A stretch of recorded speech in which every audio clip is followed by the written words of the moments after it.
عايزاكي توضحي لابنك من هو عنده 10 سنين إن إحنا أساسا مكاننا الجنة، وإن إحنا هنا نزلنا على الأرض فترة زمنية معينة علشان نخوض فيها رحلة لتربية نفسنا، علشان نوصل لدرجة معينة، نوصل للمتقين للمحسنين للصابرين، عشان نعرف نرجع الجنة تاني.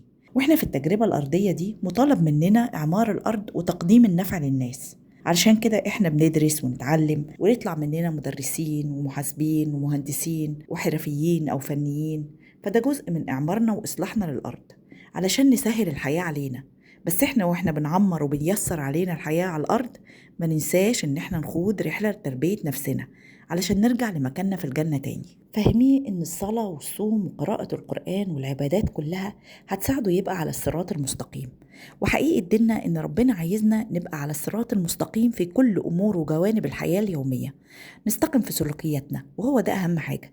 فاهمين إن ربنا سبحانه وتعالى غفور رحيم لو هو أثر في العبادات، إنما السلوكيات اللي بتأثر على علاقته بالناس اللي حواليه في التعاملات اليومية أو الحقوق هي دي اللي ربنا بيحاسبه عليها، وبيبقى ليها ميزان وحسنات، وهي دي اللي بتوصله فعلا يبقى من المحسنين أو من المتقين أو من الصالحين. في 5 6 سلوكيات مفروض إنك انتي تغرسيها فيه في السن ده من هو صغير، وتكوني حريصة إن هي تبقى في سلوكياته اليومية، وإنه يتعلم إن هو يعدل سلوكه لو ظهرت التصرفات دي في سلوكياته اليومية، وهي الكذب والسخرية والحكم والغيبة والنميمة والنية السيئة.